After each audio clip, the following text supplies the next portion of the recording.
Well, we are going to start our practical English program.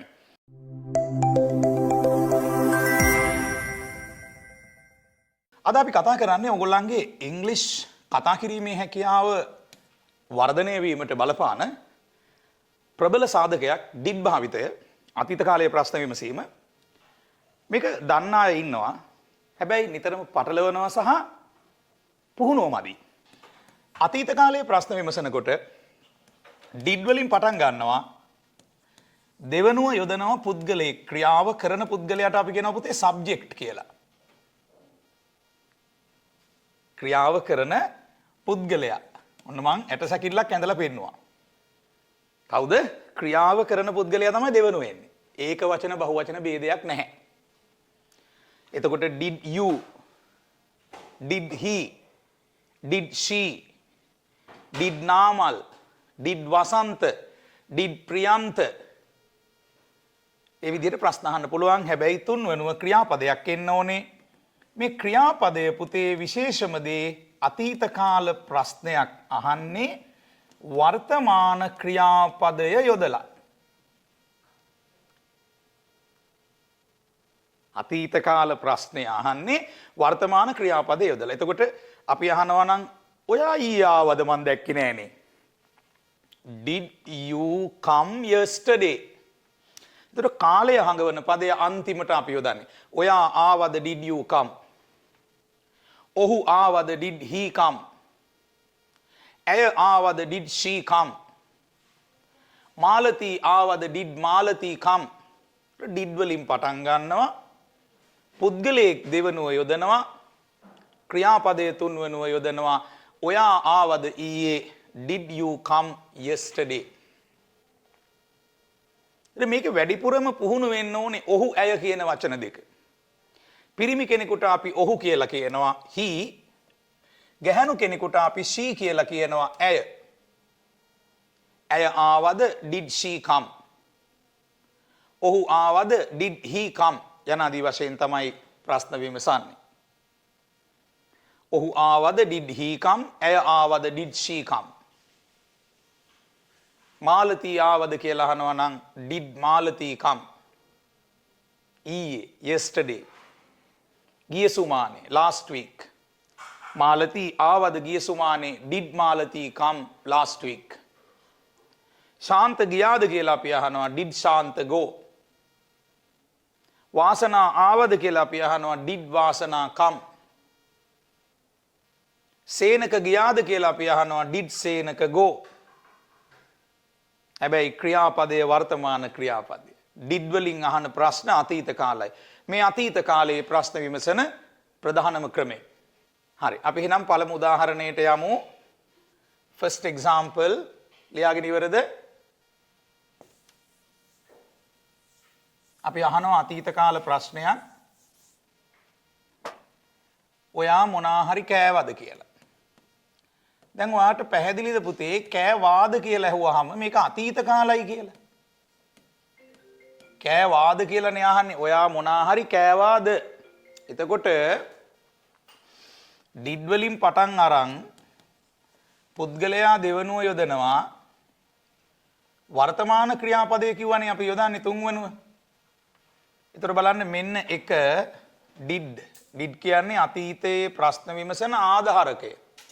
මොකද්ද පුතේ did කියන්නේ? අතීතයේ ප්‍රශ්න විමසන ආධාරකය. මේ දෙක මේ තුන.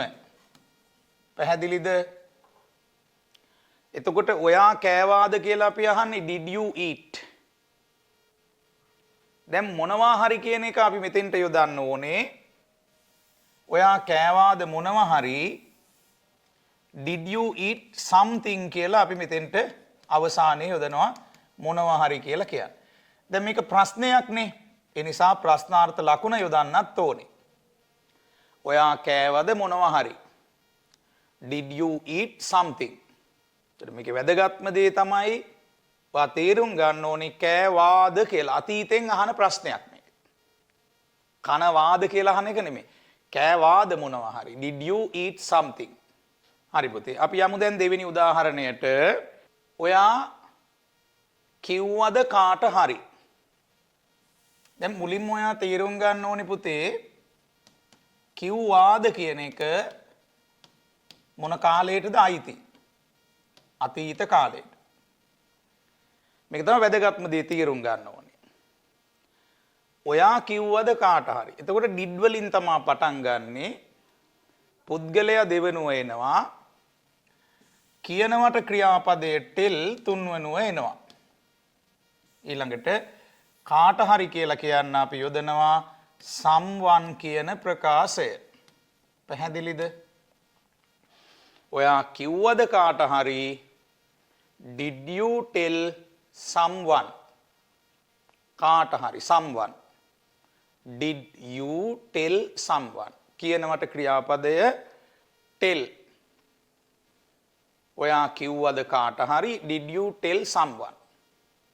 එතකොට නිතරම ප්‍රධාන පියවර තුන අමතක කරන්න එපා. did ඊළඟට පුද්ගලයා ඊළඟට ක්‍රියාපදේ. එතකොට දැන් ඔයාට අවශ්‍ය වුණොත් ඔහු ගැන ප්‍රශ්නයක් අහන්න පිරිමි කෙනෙක් ගැන. එතකොට he කියලා යොදන්න ඕනේ. ඔහු ආවද ඊයේ? එතකොට පිරිමි කෙනෙකුට නම් අපි යොදනවා he කියලා. ඔහු 1 2. දැන් ඔන්න 1ට did දැම්මා, 2ට he කියලා දැම්මා, 3 ක්‍රියාපදය. අපි අහනවා ඔහු ආවද කියලා did he come? නිතර මතක තියාගන්න පුද්ගලයා ඉන්නේ දෙවෙනියට ප්‍රශ්න අහනකොට. ක්‍රියාපදයේ වර්තමානයෙන්. හැබැයි ප්‍රශ්නේ අතීතයි. මොකද did වලින් අතීතය හංගවලා ඉවරයි. තවත් අතීත කාල ක්‍රියාපදයක් යොදන්න බෑ. ඔහු ආවද did he come? අපි අහනවා ඔහු ආවද ඊයේ? did he come yesterday? ඔහු ආවද ඊයේ? did he come yesterday? දැන් ඔයා දන්නවද come කියන ක්‍රියාපදයේ අතීතය මොකක්ද කියලා? come වල අතීතය came ආවා කියලා කියනවා. දැන් අපි කියනවා නම් ඔහු ආවා කියලා. yes he came. නිතරම ඉංග්‍රීසි වාක්‍යයක් හදනකොට ක්‍රියාව කරන පුද්ගලයා වාක්‍ය ආරම්භයට යොදන්න ඕනේ. දැන් ඔහු කියන වචනය වාක්‍ය ආරම්භයේ අපි යොදලා තියෙනවා. ආවා කියන අතීත කාල ක්‍රියාපදයේ ඊට පස්සේ දාන්නේ දැන් උත්තරේ දෙනකොට. ඒත් උත්තරේ දෙනකොට පුද්ගලයා මුල් වෙන්න ඕනේ. පුද්ගලයා 1. ඔහු ආවා. අනිවාර්යෙන් ක්‍රියාව කරන්න එකට එන්න ඕනේ. ඇය ආවා කියනවා නම් ඇය කියන්නේ ගැහැණු කෙනෙකුට she. yes she came. ඒතර come වල අතීතේ came. came. come came. come වල තියෙන o අකුර. came වල තියෙන a අකුර. සමහරව හිතනවා come වල a අකුර තියෙනවා කියලා. come වල o අකුර තියෙන c o m e. came වල තියෙන a අකුර. came කියනකොට. දැන් අපි ගැහැණු කෙනෙක් ගැන ප්‍රශ්නයක් අහමු. ඇය බැන්නද ඔයාට? දැන් පුතේ මේකේ වැදගත්ම වෙන්නේ ඔයා තේරුම් ගන්න ඕනේ මේ බැන්නාද කියන ප්‍රශ්නය අතීත කාලයි කියලා. ඒ තේරුම් ගැනීමත් එක්ක තමයි ඔයා තීරණය කරන්නේ මේක did වලින් අහනවා කියලා ප්‍රශ්නය. ඇය බැන්නාද ඔයාට? අම්මා හරි අක්කා හරි ගර්ල්ෆ්‍රෙන්ඩ් හරි. එතකොට මේ ඇය කියන වචනය තමයි මෙතන ක්‍රියාව කරන පුද්ගලයා. එයා එන්නේ දෙවෙනියට. did කියන්නේ ප්‍රශ්න විමසන ආධාරකයක් අතීත කාලයේ. තුන්වෙනියට මොකක්ද එන්නේ? තුන්වෙනියට එන්නේ වර්තමාන ක්‍රියාපදය. ක්‍රියා මූලය කියලත් අපි මේකට කියනවා බනිනවට ක්‍රියාපදය. blame. blame. බ්ල් කියනකොට bl එනවා. bla blame. අල්ම යන්නට me. එතකොට ඇය බැන්නාද ඔයාට? did she blame you? ඔයාට කියන එකත් මෙතන එන්න ඕනේ. කාටද බැන්නේ කියලා.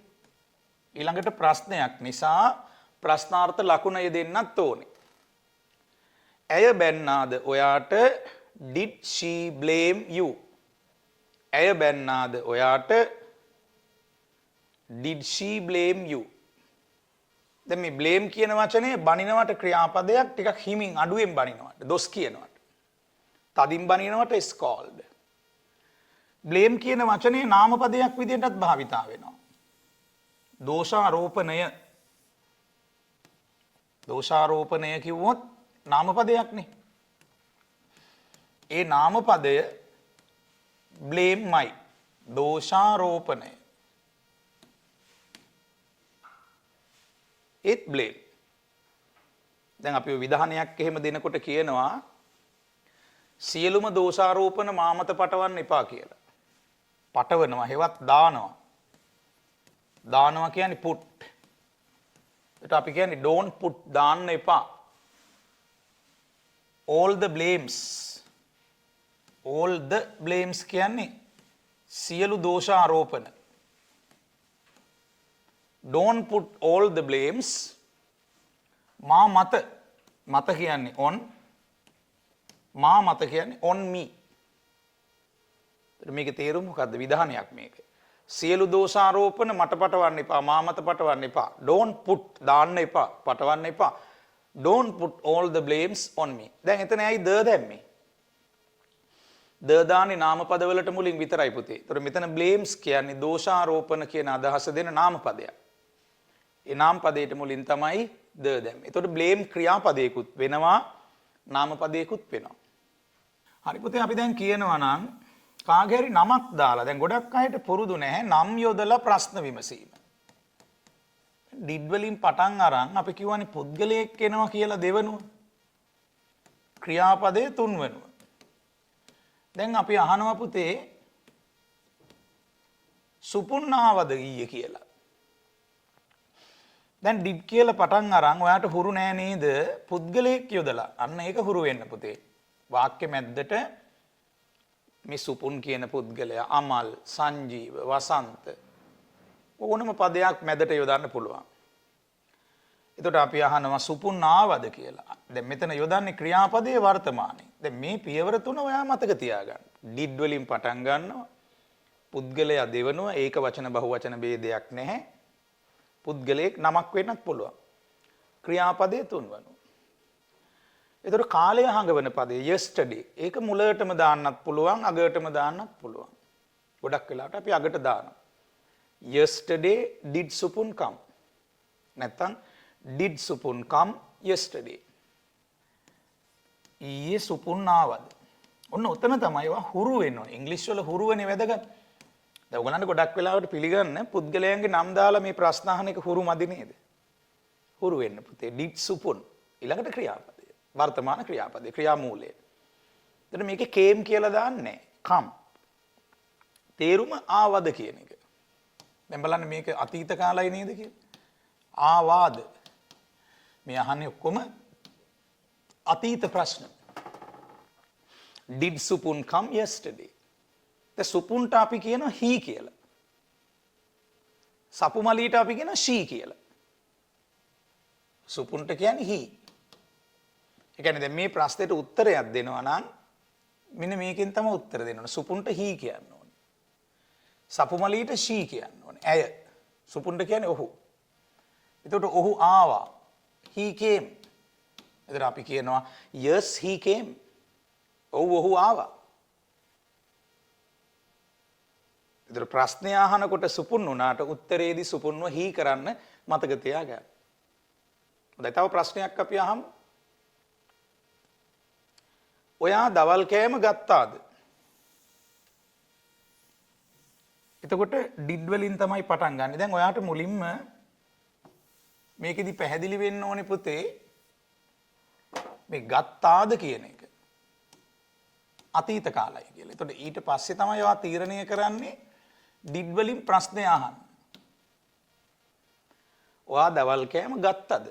අතීතයි. එහෙනම් තීරණයක් ගන්නවා did වලින් ප්‍රශ්නේ අහනවා කියලා. ඊළඟට ඔයා කියන පුද්ගලයා දෙවනුව එනවා.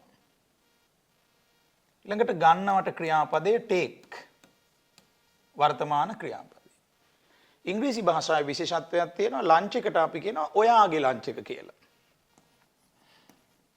your lunch. දැන් සිංහලෙන් නම් ඔයාගේ ලන්ච් එක කියනවා අඩුයිනේ. මගේ ලන්ච් එක කියලා ඉංග්‍රීසියෙන් වැඩිපුර කතා කරන්නේ my lunch. ඔයා ගත්තාද ඔයාගේ ලන්ච් එක? Did you take your lunch? මේක යෝ කියලා ශබ්ද වෙන්නේ. අකුරු 4ක් තියෙනවා මේක. ඔයාගේ කියන එකේ අකුරු කීයක් තියෙනවද? Y O U R යෝ. ඔයාගේ. දැන් ඔයා කියලා විතරක් කියනවනේ අකුරු 3යි ඉන්නේ. ඔයා කියන්න අකුරු 3යි ඉන්නේ. U Y O U U. ඔයාගේ කියනකොට අකුරු 4ක් එනවා. යෝ. මේක U මේක යෝ. මේක ශබ්ද වෙන්නේ U කියලානේ. ඔයා. මේ ඔයාගේ යෝ. ඔයාගේ පෑන යෝ පෙන්. ඔයාගේ බෑග් එක your bag.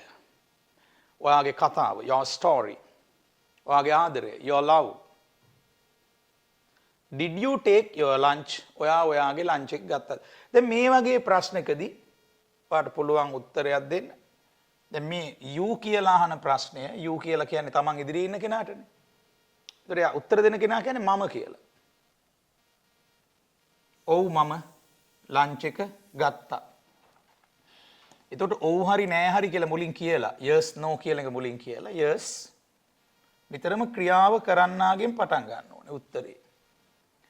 Yes I had my lunch.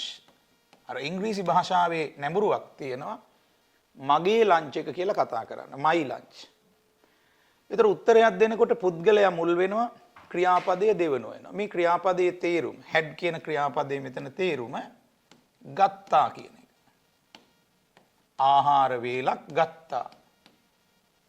had හොඳට මතක තියාගන්න. ආහාර වේලක් ගත්තා had.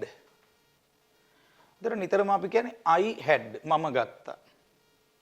දැන් ඔහු නම් he had ඔහු ගත්තා.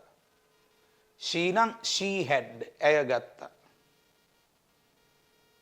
මේක ක්‍රියාපදයක් ආහාර වේලක් ගත්තා කියන තේරුම. ගත්තේ මොකක්ද කියලා ඊළඟට කියනවා මගේ ලන්ච් එක. Yes I had my lunch. ඔව් මම මගේ ලන්ච් එක ගත්තා. අපි යමු ඊළඟ උදාහරණයට. next example. දැන් I had කියන එක ඔයාලට පැහැදිලිද? ඒක තව ටිකක් ප්‍රැක්ටිස් කරන්න ඕනේද? ප්‍රැක්ටිස් කරමුද? මම ගත්තා කියන එක ප්‍රැක්ටිස් කරමු. දැන් මම කියනවා මම ගත්තා I had මම ගත්තා මගේ ලන්ච් එක.